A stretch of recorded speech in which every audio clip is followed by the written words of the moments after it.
Good morning, everyone, or good evening, wherever you're watching. It's November 23rd, 2020. We're in the middle of the wildest, crazy year known to man. We're in the middle of the wildest, craziest, most blatant, obvious subversion of our country with the election and the globalist Democrats trying to steal it from Trump.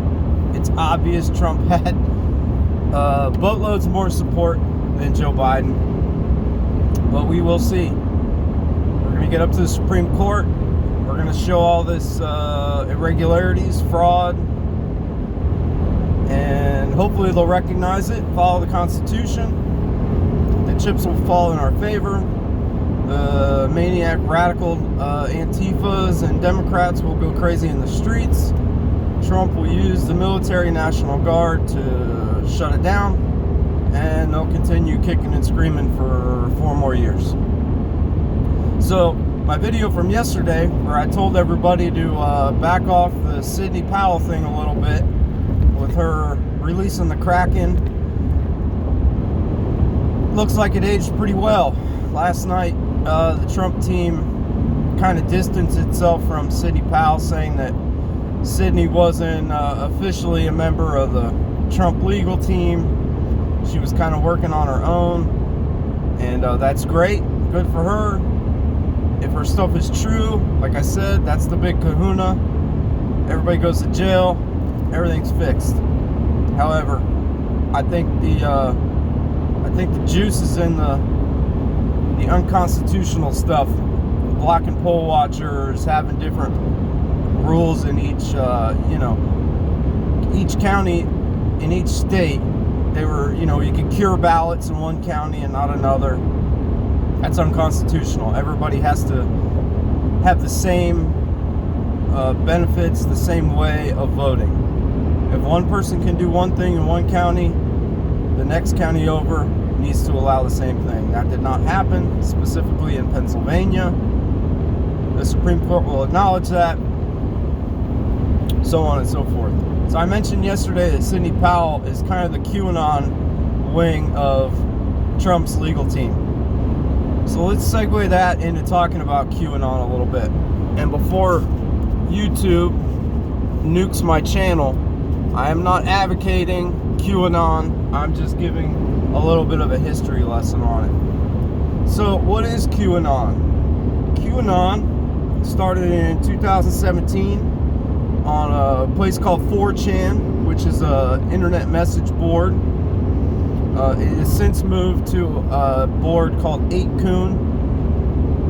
Q stands for a Q level clearance at the Department of Energy, supposedly the highest clearance in the Department of Energy in the federal government.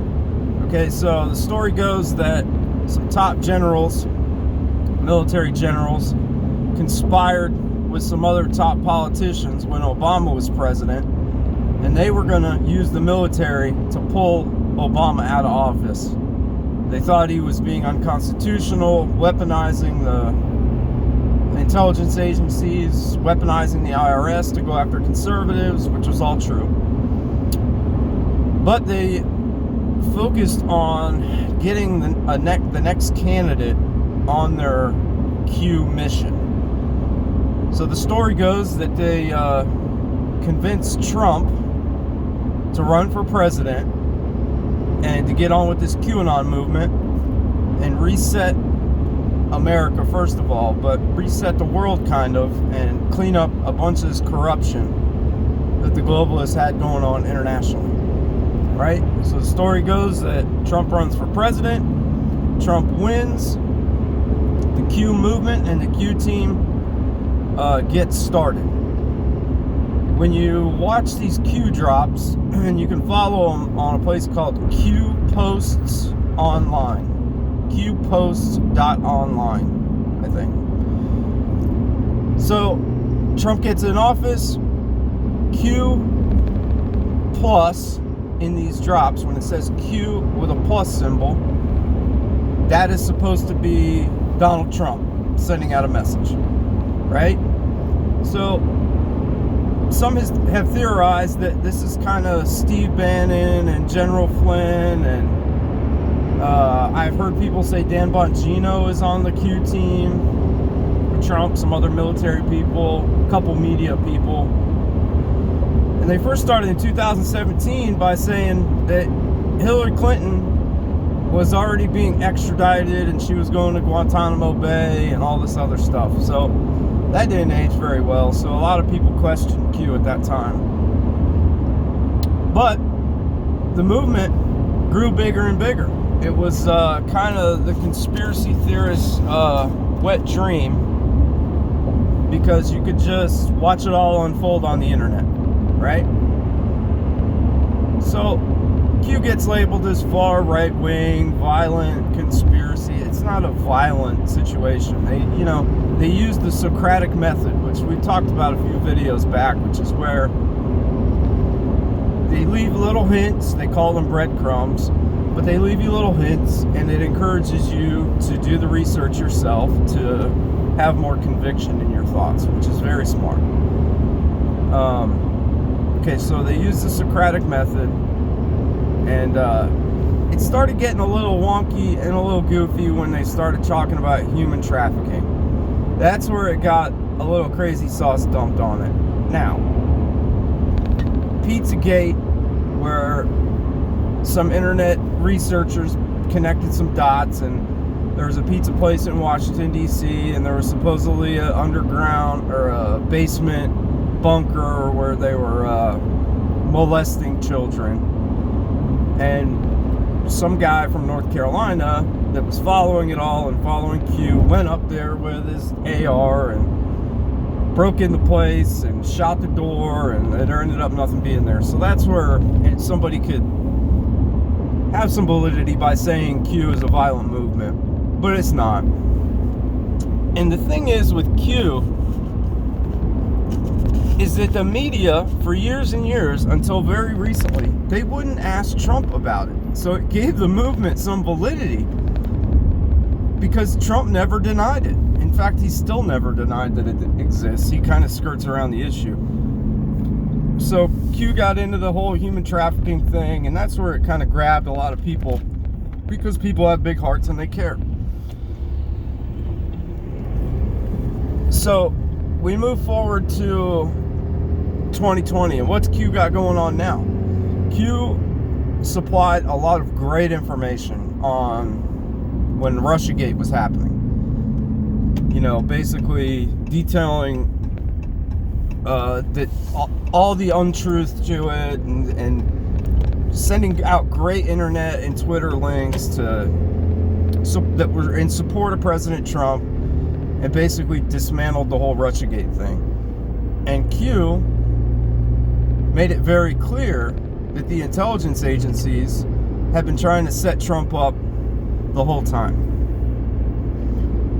which turned out to be exactly right. And there are things you can look up online. They're called Q proofs, where Q will post something, and then less than a second later, Donald Trump will tweet something, and it's like impossible to get those two to correlate. And it's happened dozens and dozens and dozens of times. So Q's big thing is there's a shadow government, basically the Obamas and the Clintons behind the scenes, with this huge power structure in Washington that's actually there to subvert anything President Trump wants to do. And President Trump and the military are building all these indictments against the globalists. You can look online, and there's this big map of what's called sealed indictments, which are indictments that are ready to go, but they are sealed to not tip off the person the indictments are supposed to be against. So where the crazy stuff comes in with Q is there's some real crazy stuff. This is a true story. Donald Trump's uncle, I forget his name, Robert Trump maybe, was a scientist of some sort, and he contracted with the federal government back in the days of Nikola Tesla. And Nikola Tesla was working on a project that would provide free electricity, free power.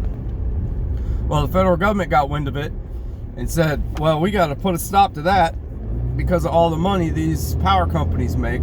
We can't have free energy. So they bust in and they steal Nikola Tesla's work, and they were missing a page, and they contracted Donald Trump's uncle to go over all of Nikola Tesla's work and see if he could figure it out, because the federal government wanted to figure out this free power thing.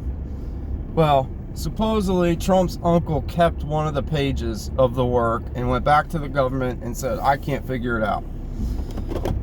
So there's a theory that Donald Trump's uncle has this, what's called the 13th page of Nikola Tesla's work, that's supposed to provide free energy to the world. Another crazy sauce part of Quanon is there's a series of books called I believe it's The Adventures or Misadventures of Baron Trump, written in the late 1800s.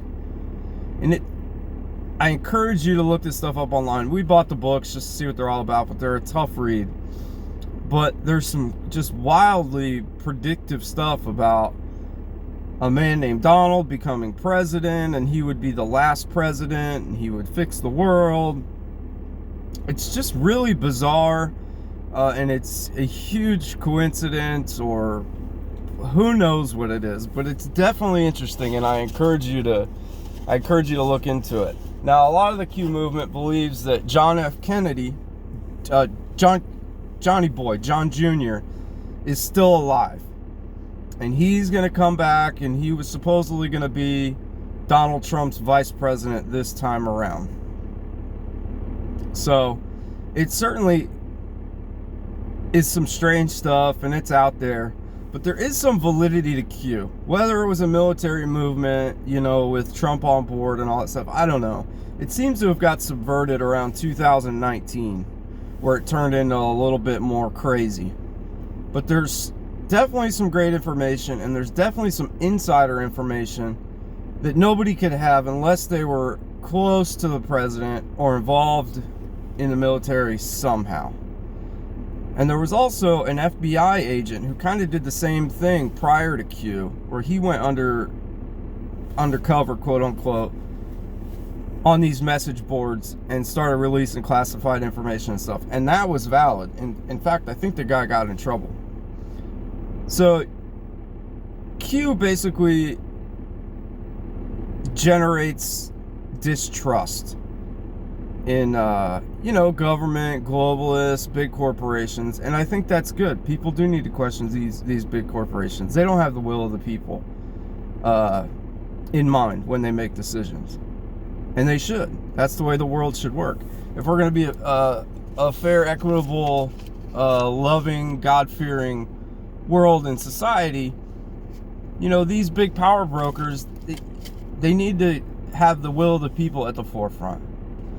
So also what Q talks about a lot is the media. He calls it the Mockingbird media, and that's based on a CIA operation called Operation Mockingbird, or maybe Project Mockingbird, which is where the CIA infiltrated major media companies with CIA agents to control the flow of information.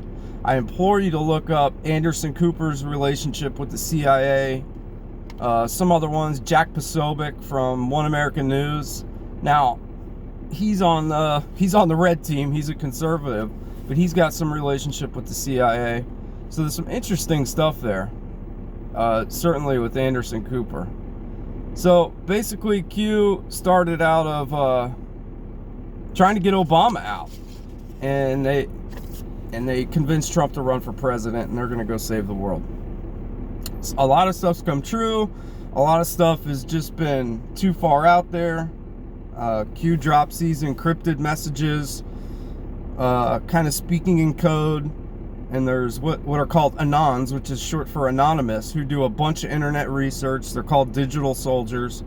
And you can see, like, General Flynn, when he tweets or on Parler, he'll hashtag stuff with digital soldier, and he gave a speech talking about digital soldiers. So everybody jumps onto it and gloms onto what like Michael Flynn and Sidney Powell say. So it's certainly interesting, and it encourages people to really think for themselves and do some research.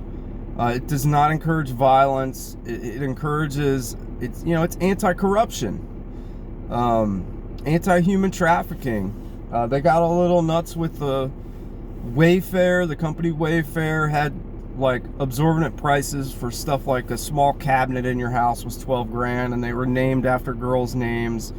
So they thought it was a front for human trafficking. And that's when Q started really getting censored online, because, people they were going after Chrissy Teigen for some stuff. And when you get these big power players complaining about it, that's where the censorship starts. QAnon and QAnon followers have a slogan: where we go one, we go all. So anytime you see WWG1WGA, that's a QAnon hashtag. So basically, Q is out there trying to eliminate the cabal. A lot of people follow it. They're good people. They don't want harm against anyone. In fact, they want people to be prosperous and healthy, and they want to eliminate corruption and have a more free, loving world, which is a noble cause. And it's funny that the people on the left now they've been backed into a corner to support these big corporations and these big establishment machines. And it's the new conservative movement that is actually a little bit more liberal, where they want to break these big corporations apart, break the big government machines, and give the power back to the people. So that's my thoughts on Q. There's a lot of interesting stuff on it to look up. Of course, some of you watching this, you'll know all about it. You probably know a ton more than I do. But for those that don't, and they hear QAnon and they think it's this big boogeyman, it's not. Look into it. It's not a extreme thing. It's not a white supremacist thing. It's a movement of people that care and that are conservative, that support President Trump, and they're going to continue to support him. Regardless of what happens after this election, Trump and the Trump movement will be influential in the world for years to come. I see his daughter, or maybe it was his daughter-in-law, wants to run for a Senate seat in North Carolina. So I believe the Trump movement has just begun. Whether or not QAnon is legitimate, whether it's real, whether it's really a military generals and military movement with some media members and Trump, who knows? It'd be cool if it was. We'll know soon, because Q always says trust the plan, and the plan is going to unfold, and Trump will be reelected and save the world. So if that doesn't happen and Biden's the next president, we'll know that Q was either fake all along and it was a LARP sitting in his mom's basement, or it was a psyop, or Trump gets elected and goes on to save the world. We'll know here soon. All right, y'all have a good day.